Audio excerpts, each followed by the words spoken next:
Santidade ao Senhor. Aleluia. Na parte de quinta-feira, uma transformadora oferta de reparação.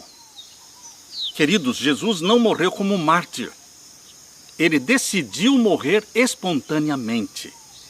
Ele decidiu se submeter à vontade do Pai. Faça-se a tua vontade, não a minha. Ele não morreu como mártir. O mártir era aquele que é levado para a fogueira contra a sua vontade.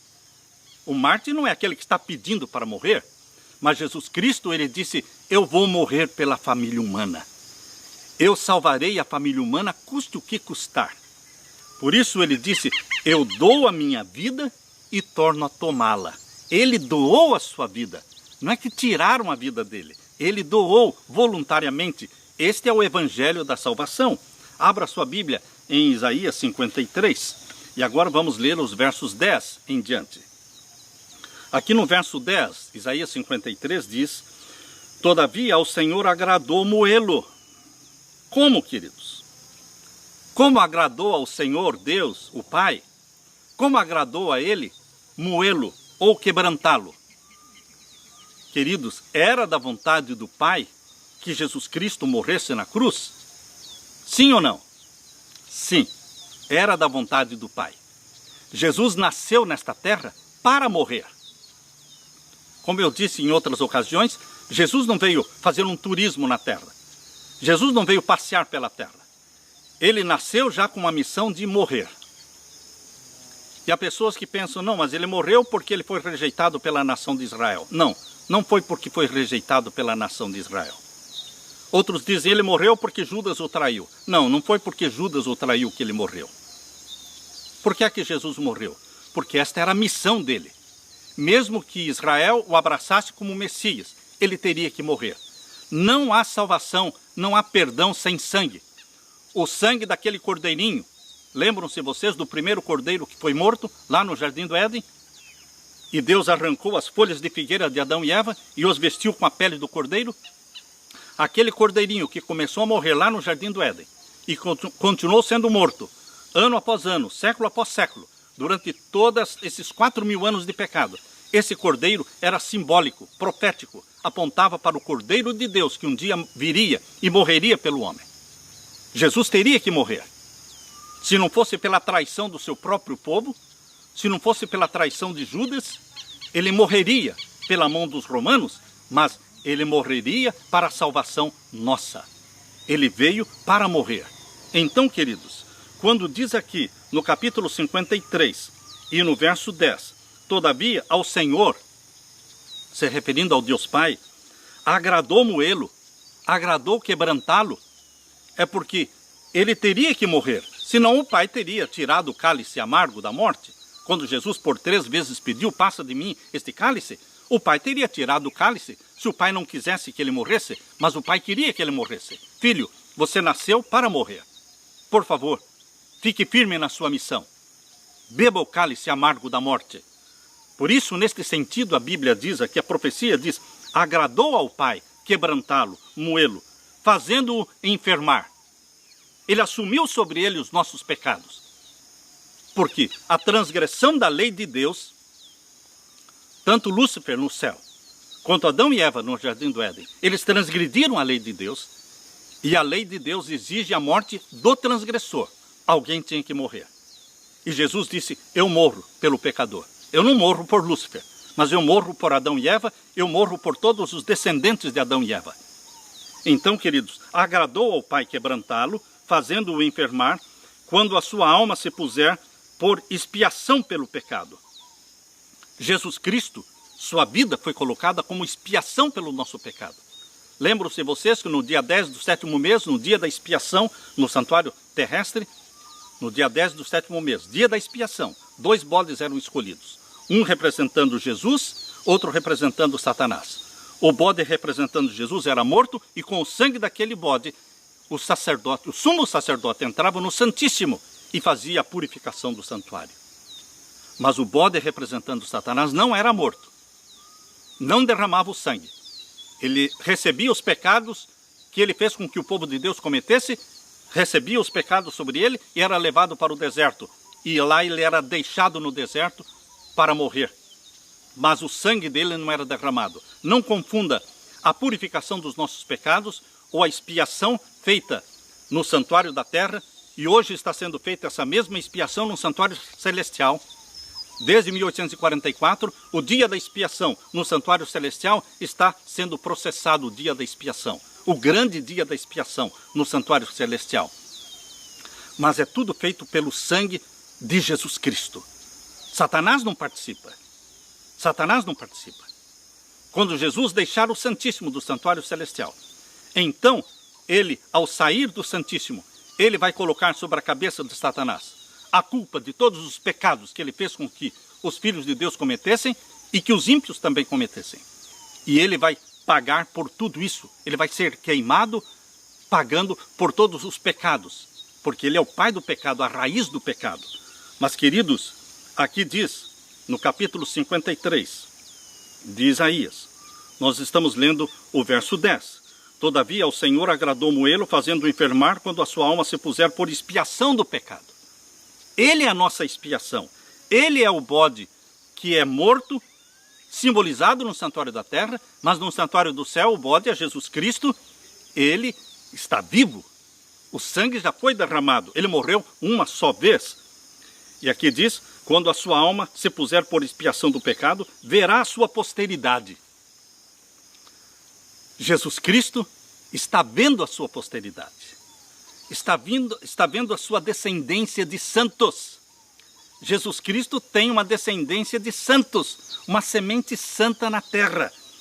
Verá a sua posteridade, prolongará os dias. Ele está vendo a eternidade que será concedida a toda a sua descendência. A eternidade que pertence a Jesus é a mesma eternidade que está sendo dada para toda a sua descendência, toda a sua posteridade.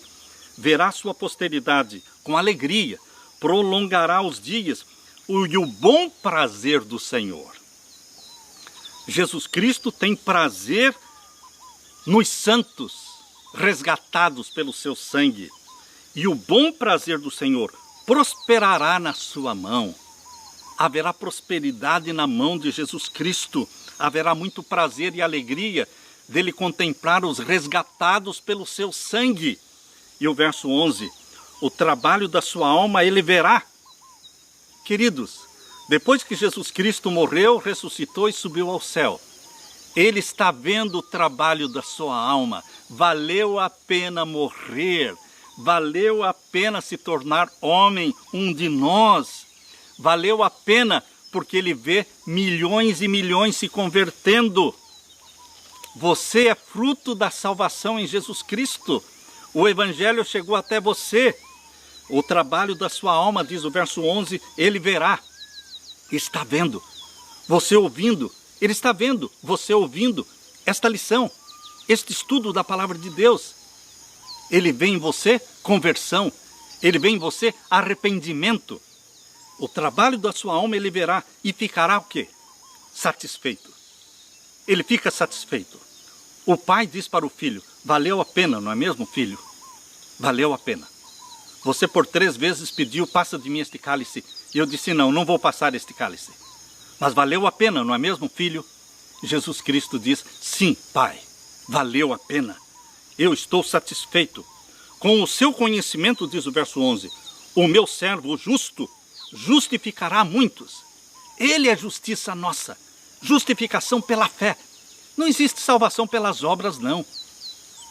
Salvação é pela fé em Jesus Cristo. É pela graça do nosso Senhor Jesus Cristo. Ele é quem nos justifica. Ele é quem nos santifica. Porque as iniquidades deles levará sobre si. Ele levou sobre nós as nossas iniquidades. E o verso 12. Pelo que lhe darei a parte de muitos, e com os poderosos repartirá ele o despojo. A recompensa eterna, no novo céu e na nova terra, quando ele vai repartir com os grandes. Quem são os grandes? Os 12 reis. Os 12 reis que vão se assentar em 12 tronos, como diz lá em Mateus capítulo 19, que os apóstolos de Jesus vão se assentar sobre 12 tronos para julgar as tribos de Israel, o Israel espiritual, as 12 tribos da nova terra. Queridos, Jesus Cristo vai repartir com eles o despojo, as bênçãos da herança. As bênçãos da herança serão repartidas com todas as 12 tribos que vão se estender por toda a nova terra.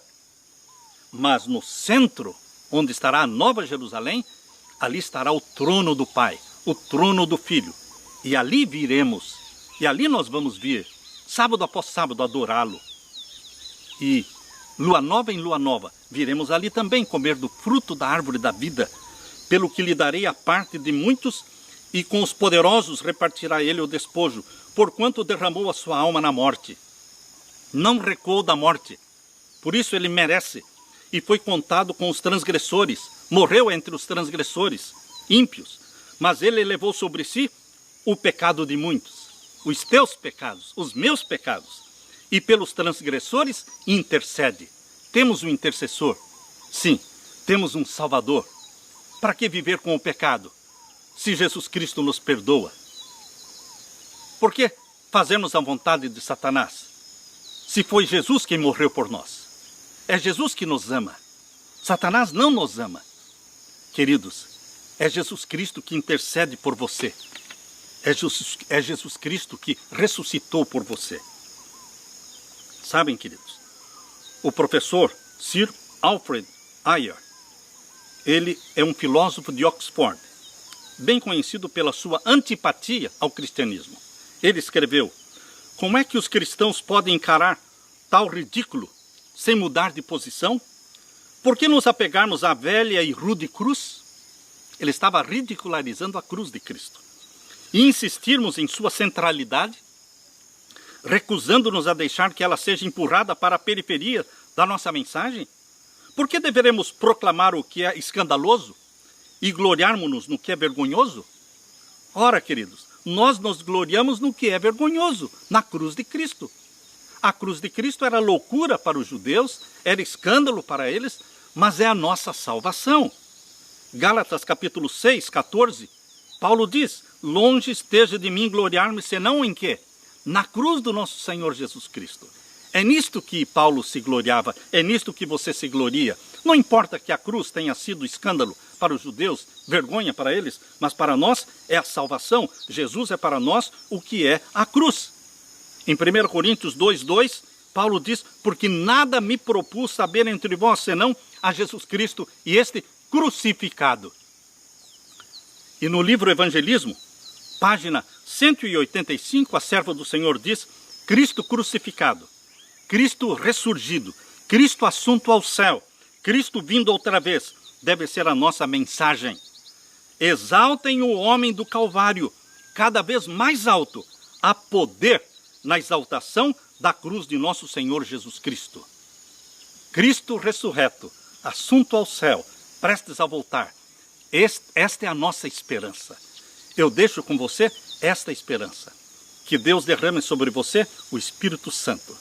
Esta é a minha oração em nome de Jesus. Amém.